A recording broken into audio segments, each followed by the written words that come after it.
In this video, I'm going to be telling you all of the steps that you need to take to properly design a successful game. If you want to skip to any point in the video, there will be timestamps in the description as to not waste your time. So, let's get right into it. Step 1. Having an idea for your game is the first step that you must take to designing a game. I've already made a video where I go into more detail on how to come up with game ideas, so the link to that video will be in the description, so you can go ahead and watch it after this one, of course. However, for now, some of the basics for coming up with game ideas are knowing that you shouldn't just immediately throw away a silly sounding idea, because these can sometimes turn out to be the best ones. Take Mario for example. A plumber jumps on the head of mushrooms to find his girlfriend. It sounds silly, right? Well, you tell that to Nintendo. Also, make sure to remove anything that isn't from your game, so that you're left with only the best and most fun parts. It sounds really obvious, but designers not doing this is the reason why so many people will quit games after 5 minutes and leave bad reviews about how the game is too boring or too tedious. And although I'm not a mind reader, I'm pretty sure that you want to avoid that. I don't want to repeat myself, so if you want more information, you're just going to have to watch the video yourself. Step 2. Next, you're going to want to pick a genre. This may be something that you will already know after coming up with the idea, however you should always think about it in more depth. Something not many people seem to know is that there are actually two types of genres, a story genre and a game genre. A story genre describes what the story is like, take fantasy for an example. A game genre describes the gameplay, and there are plenty of game genres out there, such as the following: shooter, action, sports, simulation, adventure, strategy, puzzle, rhythm, party, educational, horror, and many, many more. You can use multiple different genres in your game, but they must go well together to be able to pull it off.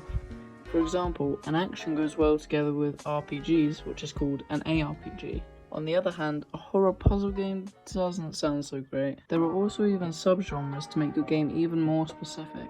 Some subgenres for, say, strategy games are real-time strategies, turn-based and tower defense games. Knowing what game genre and subgenre you want to have is the foundation for your game. When it comes to the story genre, it helps to describe more and gives you a good idea of what the game is like. For example, just describing a game as a horror game could mean so many different things. This is where the story genre comes in. So instead of just saying horror, you could say slasher horror or gothic horror, with slasher and gothic in these examples being the story genre. Most people, especially solo developers, tend to only think about the game genre, which can make their game crossover between multiple subgenres and story genres, which to the player can be confusing and off-putting. So make sure to be specific when deciding on what genre of game you're making, and understand that there's probably more depth to it than you might first think. Step 3.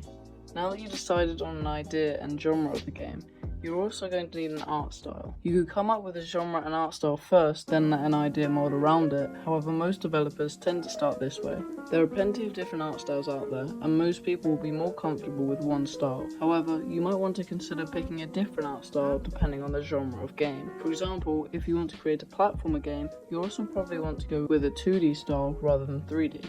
However, this probably won't be the case if you're doing a shooter or sports game. What's important is that you do not cross over between these styles unless it's intentional. This can sometimes happen when you get assets online, since people have their own styles which tend to vary from person to person. This is also why you need to make sure that if you're working in a team and have multiple people doing game art, that they can all draw in the same style and level. The HUD or heads-up display will also be affected when it comes to genre and art style, so that's also something to think about. Step 4.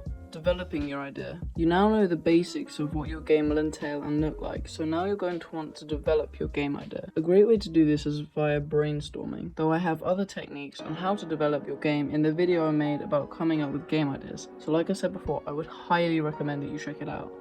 During this step, you should come up with the lore, characters, mechanics, features, and something that I like to do is create flowcharts for things such as the interface. The more in-depth you do this, the easier it will be when it comes to making the game itself. I would recommend spending a few days or maybe even a week at this stage, unless you have a deadline which doesn't allow it, because this is where you plan and design a lot of the game. Step 5. Writing a GDD or game design document is another vital step in designing your game. There are two documents that I think you should make. Firstly, making a one-page document to quickly outline the key details if you ever need to quickly pitch your game. And then make a 10-page document to fully go into detail and outline all that your game has to offer, which you should look back on throughout the development of your game. But what are you supposed to write in the document? Well, the name, screenshots, core mechanics, features, lore, character, basically most things that you have planned in the previous step. I'll be making a full video on writing a game design document in future, so make sure that you press that subscribe button if you haven't already. This isn't really a step, but remember to keep on changing the game design throughout the course of its development. Also, remember that you'll have to make sacrifices, and also make sure to listen to feedback if you want to make the best game possible. So, that's all the steps I think you should take to design a video game. If you did learn anything valuable from this video, please hit that like button and consider subscribing for more game dev content. Here's the video on coming up with game ideas, and even if you have got an idea, it's still worth watching. See you in the next one.